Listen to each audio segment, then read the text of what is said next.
I mean, I think a few areas to look at if we're thinking about outsourcing some or all, essentially, of the internal books and records and operational processes. But I think to pick up Samer's point, I mean, the starting point is a discussion about motivation.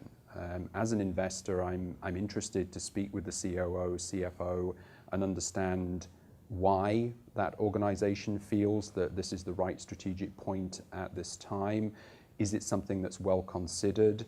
Is it something that really fits into that investment manager's business plan? Again, over what I anticipate to be my investment time horizon.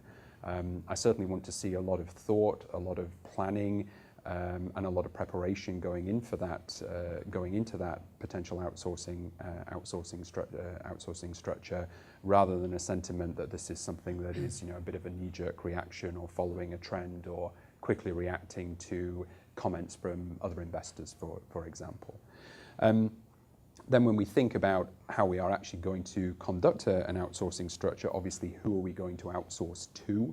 So as an investor, I'm going to be completing due diligence on the outsourced partner. So who is it, their organization, their stability, their financial resources, their key operational resources, systems, personnel. Let me look through their SAS 70, let me chat about their disaster recovery capabilities, all the usual stuff that we would be completing in a typical third-party due diligence, be it an administrator, be it an outsourced middle office provider. Obviously, we then want to understand the services that are being outsourced. We would like to look at the service level agreement, and linked into that, I think, is actually a broader question of transparency.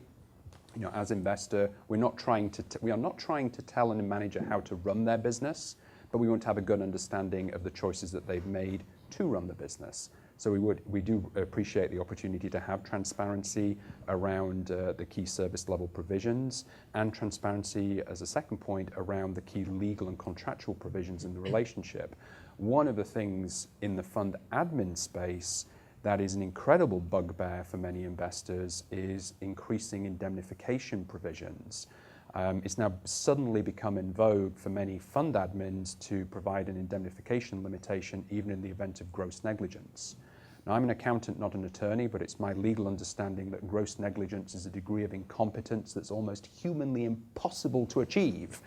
And now I'm going to be indemnified, even if they do screw up in their center of excellence in Hangzhou, I'm only going to be able to recover 1 times the current year's fees. So I want to understand what are those legal provisions around that structure. Just one other point, just quickly to add, just picking up on the earlier comment with respect to shadow fund administration. I would like to spend 30 seconds just touching on that point. I mean, clearly this is something that's in vogue and in the public domain because of the various decisions that Bridgewater has taken. I think it is worthwhile putting into this context, again, keeping information at the public level. Bridgewater is a very unusual organization. It is clearly twice as big as Brevin Howard. It's the largest fund out there.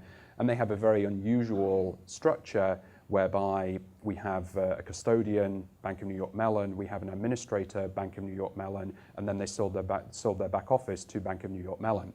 So the 3 points of the traditional tripartite relationship within Bridgewater's structure were all handled within the same entity. So in that context, it probably makes a great deal of sense for a second administrator, Northern Trust, to be appointed. But I do think it's really, I think, helpful to really recognize that is a very, very idiosyncratic, business-specific decision that links to a particular hedge fund. I don't see that as a broad trend across the industry. And purely practically, again, as an investor, I don't see why I should pay for 2 sets of fund administration. Chris? Yeah, I mean, I think from a due diligence viewpoint, clearly that first issue of what was the motivation for wanting to outsource the back and middle office functions, and then within the service level agreement, what is being outsourced and equally what degree of oversight remains within the investment manager's organization. Then precisely those points we'd be asking the same questions. Well, can you have access to your data in the event that there is a amicable split or a non-amicable split between the management company and the vendor? What happens in those circumstances? Clearly, the fact that today's fund administration industry can do more than just cut a month-end NAV also provides that that legacy support, particularly during a period of transition. If we do have something that requires an unexpected and sudden uncoupling in a service provider relationship. But as an investor, we're always sort of facing these issues. It always strikes me that, the industry was actually very fortunate that Lehman was probably the only one of the big investment banks that hadn't actually set up a fund admin business.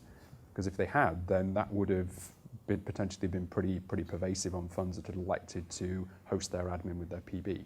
So, I guess we're paid to worry about what can go wrong, and are always thinking about through some of those questions.